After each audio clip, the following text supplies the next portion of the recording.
Good evening, good afternoon, or morning, wherever you are on this most beautiful planet.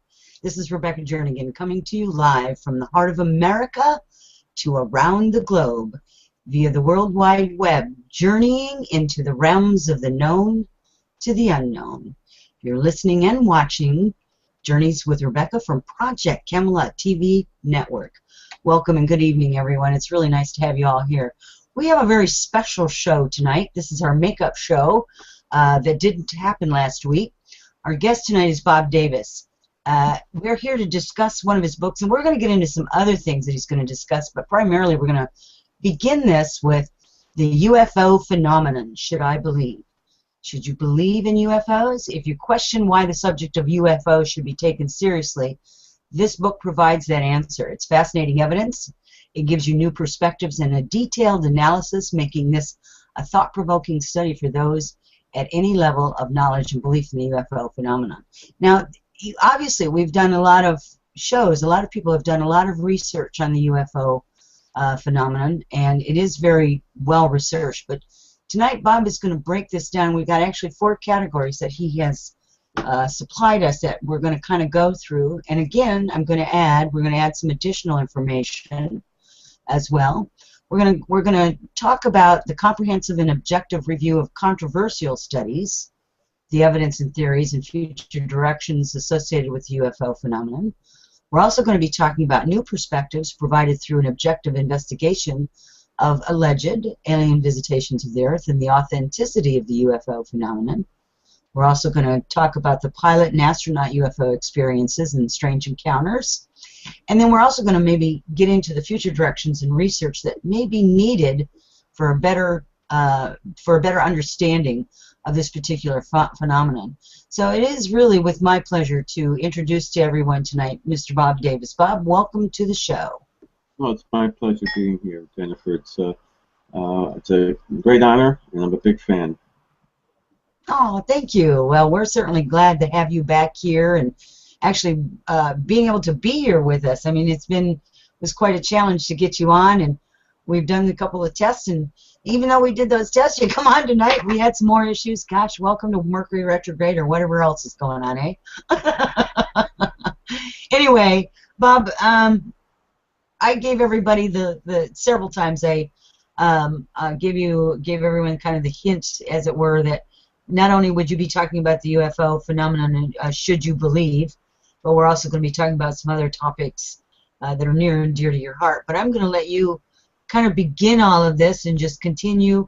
And we do encourage anybody that has a question, please, please, please, please, please, use the chat boxes in there. That's what it's for. This is an interactive show, and we want to make sure that we're answering your questions. So if they come up during any time, we will, try to get them in and fit them in as close to when this conversation took place as possible, so it kind of makes some sense in the answer to that. So please do use the chat box, whether it is being monitored, and we will get those questions to Bob. So, okay, so that being said, Bob, go ahead. It's all yours, buddy. Well, I wrote the book, UFO Phenomenon, Should I Believe, which your audience can purchase on Amazon, and also visit my website at ufophenomenon.com to better understand where I'm coming from. But I'll tell you, ever since I was a young child, I always had a fascination in the UFO phenomenon for reasons I'm not entirely sure. I suspect it may be watching continual reruns of Star Trek and Twilight Zone, getting caught up in the hype of the flying saucer craze of the 50s and 60s. But when I visited Sedona, Arizona a few years back, my wife and I noticed in the night sky an orange, bright, circular orb. It hovered for several minutes, and a second one suddenly emerged from behind it or from within it, which was difficult to ascertain. Nevertheless, ever since then, I felt compelled to express my thoughts and beliefs and do some research into the UFO phenomenon, which culminated in the publication of the book. And I have certainly a lot to say about the topic, because I think it's one small dot in a continuum of various mysteries that we all encounter in varying ways. Yet it is important to understand, because it is an integral component, I think, of all-encompassing phenomenon or phenomenon of some types. And I'm very intrigued by the evidence, of which maybe 5% or so is really significant. Many scientific studies in the past have indicated that 95% can be easily explainable. But we're talking about a few specific cases, I think. Not to rehash retrospective events to death, because that's already been done so regarding Roswell, Rendlesham Forest, the Phoenix Lights, and we can talk about that. But we need to, after reviewing the evidence, it's clear to me that we've gotten nowhere fast in the many decades, although we've learned a great deal about the phenomenon, and I commend all those who have been expending a great deal of their time and effort to research the phenomenon and to better understand what is actually going on. But despite their efforts, which are highly commendable, including organizations like MUFON, we have not made much at all progress. We don't know the who, what, and why is associated with the phenomenon, nor do I. I don't claim to. I, at the very least, advocate for the need for a multidisciplinary team of scientists and non-scientists to get together under one umbrella, under a uniform governance structure, to seriously study a most unique, intriguing mystery of our time. Now, here again, we may never be able to adequately understand what and why is associated with the phenomenon because we simply don't have unique, advanced, shall we say, scientific principles required to do so at the present time.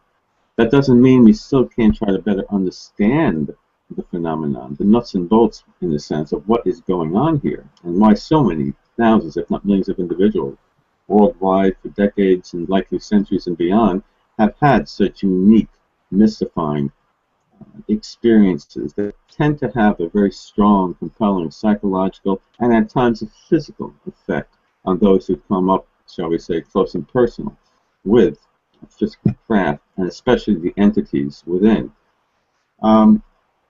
Nevertheless, there's a great deal to talk about the retrospective events, but what's most important is to consider what needs to be done. I think if we continue to do what we have been doing, studying all the past incidents again, looking at exopolitics and what the government knows about it and conspiracy theories, okay, it's important to know that, it's important to learn from it, but it doesn't get close to helping us truly understand the essence of this phenomenon. Okay, so, you know, I had to do some things in the background there, and I had my mic off, and I didn't want anybody listening to me typing. You know, the UFO phenomena in and of itself is quite a, it has many rabbit holes that we can go down. You know, I mean, you certainly bring about the analytical aspect of it, as well as, you know, you've gotten into more of an objective thing, and I think that maybe we might want to go into that viewpoint here in a little while, maybe after we're done with the points that we talked about at the beginning of the show, that you supplied me with it, you know, the different avenues that we can go down. But I think one of my biggest pet peeves would be that there has been a lot of research done. There's a lot of places out there, MUFON being one of them, and many other places that established places, organizations, if you want to call them that have also done their research. And the problem is that they can't get any real concrete proof. I mean, we have bits and pieces of it, not enough for this big picture, right? You know, it's a small picture because it's been kept away from the public, from the general public. Like, you know, we don't have the right to know about it. Well, I think that anything that goes on around us, I think we have a right to know. We all share this planet. And, you know, that's just kind of my view on it. I always kind of get on a soapbox with that kind of stuff, Bob. And so you have to forgive me. I had to make that dig. But, you know, with researchers really trying to get as much evidence as they can, it really is quite difficult. In my opinion, it's difficult for people to get that concrete evidence that lines up and tells a bigger story, for sure. So, but you talked about your experience, and that's kind of what got you into all of this. So what is that? What is that experience? Besides, obviously, it was kind of a life altering in some sense. What else did it do? I mean, it obviously sparked an interest, but how else did that kind of mold you in a sense? That one. That's a good point. If it did anything, it did at an unconscious level, I guess, and it was successful. That it drove me to action, which involved, of course, writing the book, which was 4 or 5 hours every morning for a good solid year. So it created a change in my lifestyle in a dramatic way, I think. Um, and my association, as it evolved from the book and shows like yours, has been to be a participant on the board of directors and research team for a relatively new foundation, the Foundation for Research into Extraterrestrial Encounters. The acronym is free, and the website is experiencer.co, not com, but .co. And so things have evolved from the Orb days and Star Trek long back when, to the point where I'm now conducting research with some leading scientists, including Dr. Edgar Mitchell, who was the 6th individual to walk on the moon. And here again, we have a disciplinary approach and into the study of individuals who claim to have an encounter of varying types with, shall we call them extraterrestrials, although that's not a good word for it, but that's what we all use. But let's just call them non-human intelligences, okay, from somewhere, someplace, and we don't know that for sure. But nevertheless, we're conducting extensive surveys, of which we already received 2,500 subjects who claim to have had conscious recall of encounters with non-human intelligence. And the results thus far, although tentative, are somewhat interesting. And with your permission, we can talk about this, and then we can get more into the nuts and bolts area of ufology. But this ties in to some previous research that has been conducted. I cherry-picked, so to speak, the 10 or so questions, and I hope you and your audience aren't too bored by this, because I'm going to read them off with the corresponding percentile responses. But nevertheless, I cherry-picked them from 600 or so that I thought were particularly interesting. Again, it's a matter of opinion. But here we go. Here's one question. Did you ever have any type of contact with an ET, extraterrestrial, where you saw the ET physically here on Earth? 60% said yes. Approximately how many times have you been taken and relocated to another location? More than 10 times was responded to by at least 25% of the 2,500 consciously recalled individuals. That's a lot. Yeah. Do you ever recall being on an ET craft or ship? Approximately 50% said yes. What type of entity did you contact with on board the craft? Human-looking and short grays and tall grays were the most commonly responded to. Interestingly, humanoids, looking like us, but different nevertheless, on a more conscious level. Then followed then by the grays, but there was also a range of other entities which people reported to be insectoid, reptilian, even animals. Okay, was your consciousness separated from your body at the time of the ET contact experience? Over 50% said yes. While in this state of reality, did you feel a sense of harmony or unity with the universe? Over 50% said they felt united or one with the world. While in this state of reality, did you suddenly seem to understand everything? 36% said yes to everything about the universe, and everything myself was another response. Over 20% felt that way. Did the reality of this experience seem real to you? For example, as real or normal as you are speaking with a family member? Over 80% said yes. Wow. Yeah. Just 2 more, please. Did you feel a sense of expanded consciousness in the presence of these ETs? Over 60% said yes. Do you believe there is a connection between ETs and the spirit world, after-death world, and heaven? Over 80% said yes. And last question, do you believe that there is a connection between ETs and reincarnation? Over 80% said you got it. Yes. Obviously, the similarity of responses. Over the 2,500 or so who had claimed to have conscious recall. Not hypnotic regression, I don't announce that, but it is not as highly recognized as certainly reports emanated from conscious recall.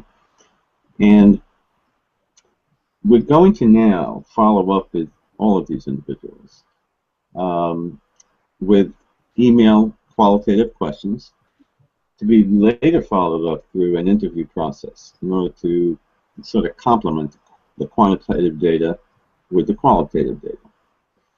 And hopefully presented at various conferences and hopefully even write it up in different ways.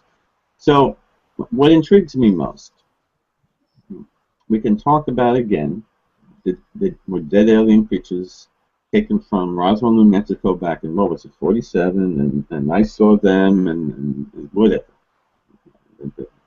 One is kept alive in some secret underground base in southwestern part of the United States.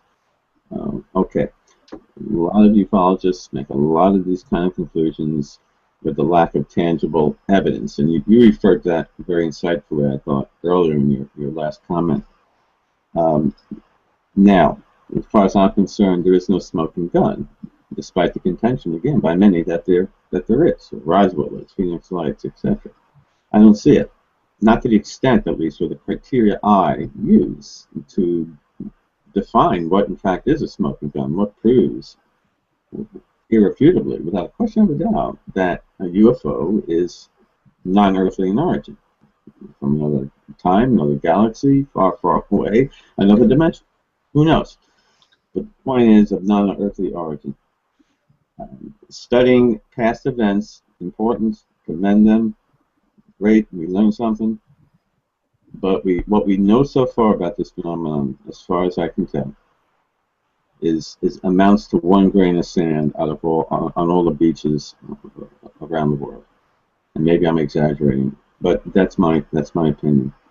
And again, this type of research that I just shared with the audience and you, of course, being conducted now by Free, may not have the right answer. It may, however, present us with somewhat of a different approach, whereby we try to capture as best as possible the essence of the experience that people are claiming to report to have with something that defies logical explanation. And I think once we focus on the individual, as opposed to what we've done in the past, will we really get anywhere? And other researchers can build upon the work that's being done by Free, and MUFON, in fact, is doing something now, but with using individuals who have had hypnotic recall and a much larger, much smaller population sample. But I commend them for their efforts too. Yeah, for sure. I mean, I think you know, if all the researchers themselves, Bob, got together and shared their data and their analysis and their findings, that you all would find that there's a lot of crossover information that, you know, bodes with both or all of these organizations. And you brought up Free, and we're going to certainly get into that a little bit deeper as this interview goes on. Because you and I did have a really lovely off-air conversation when we were doing the test on the equipment and everything before we got you on the air to reschedule you. So, because it didn't work the last time, or the first time I should say, we got you on. Anyway, that being said, you brought up some really fantastic questions for these people to answer for you. And the fact that you separated them out from those that use hypnosis techniques, and I do past life regression, so I'm very good at I love what it can do for you, for sure. I'm a huge believer in the use of hypnosis for certain applications, but these are conscious experiencers. That's what I consider myself in this regard, in this topic that we're discussing tonight, which is the UFO phenomenon. And I think that you have made such a valid point here that we need to start bringing in the human factor, not just the, as you said, just the nuts and bolts. And I think by listening to our first conversation that you and I had off air, that through the research of this book, and correct me if I'm wrong, but through the research of this book and getting into the nuts and bolts, it has awakened you to even more aspects, that this rabbit hole, shall we say, goes really wide and deep, and it is extremely ancient. So, you know, how far back can we go to get to that point? Unfortunately, those that have passed on in physical form, we're not able to ask them how it felt for them, and we can't ask them those questions that you put together. And I would really be very interested in finding out what happens when you recall these same people with some other questions and see where they're at today with that information. That being said, I would like to know where you would like to, you know, take this conversation next, as far as the research and aspect of it in what you qualify or quantify as the nuts and bolts of it. Because I think it's important for people to look at how you developed with this research mind, because that's what you are. You're a scientist, and you have this research mind, and then how it's brought you to more of an objective, expanded viewpoint of the world. It's like this is just whoop, and you've, you know, opened your doors there. So I think this is fascinating. It's a good question. It's a very good question, very difficult to answer. Okay. Other than being a so-called scientist, a crazy one at that, I like to solve mystery. I like to try to prove or disprove theories, so to speak. I'd like to try to connect the dots and make some sense out of pseudo-nonsense. And ufology, to some extent, is. But yes, I do find myself evolving ever since the Orange Orbs, the book, getting into consciousness-related aspects of the UFO phenomenon, which can't be ignored. And after doing more reading on the topic of just that, it led me into thinking about how it may possibly be applied, and thus I'm now in the process of writing a book on life after death. And whether or not there's some kind of connection here between consciousness, or the continuity of consciousness, and the way in which our consciousness appears to be altered in some respects, at least as those who report it has been when they do often come in contact with UFOs, which is an interesting, in a sense, byproduct of it. It's not only watching TV shows on UFOs and saying, you know, is that a UFO or not? And then they go through this whole photographic video analysis. And it's important, it's good, it's entertaining, cool. Right. Not going to get to the heart of the matter. So what? There is, again, that consciousness or psychic or mental phenomenon associated with UFO encounters that, again, cannot be largely ignored, if ignored at all. Yet it has been, in my opinion. For instance, people have been reported to observe a so-called UFO, a physical craft that apparently looks of non-earthly origin. Both are looking at the same thing. Both come away reporting something very different, although very unusual, but very different in terms of its physical characteristics. People who come in close encounter with UFOs and or non-human intelligences also report telepathic communication. Some of the survey results indicated that a psychic component, more a part of the universe. They believe more in the spirit world, reincarnation. Is that becoming more spiritual? But their point is their beliefs are being changed. It's being altered by their experience somehow, in some way. But people report audible sounds in their ears or in their head, communication in our language. There's some degree of intention. They don't report any specific information that is often given. Some do. Don't become too bad, too big, too soon. Be more environmentally sensitive. Be more loving, be compassionate. This is not new to many of our teachings and writings, certainly. But it's nice to get that confirmation. If, of course, it's all true. That's a big if. Let me emphasize right up front. I'm not saying this all happened literally. Take it with a grain of salt. I like to be objective, again, if at all possible. I'm not always successful, obviously. But I try to be, and trying to get the results from these tests and see if that makes any sense or shed some additional light on the topic. But this consciousness component, if I may step back for another minute, was something very interestingly concluded by two prominent scientists in the fields who did extensive research in this phenomenon. Dr. J. Allen Hynek, an astrophysicist, you know the name, of course. He was a scientific investigator and part of Blue Book, among other scientific investigations back in the 60s, 70s. And he reported to the UN, especially subcommittee, focusing on this phenomenon at the time. He emphasized that it is such a pronounced mystery to our, I think he said, contemporary mode of thought, that it should be taken, in other words, extraordinarily seriously. But he also emphasized that it's not only a physical phenomenon, but a mental phenomenon as well.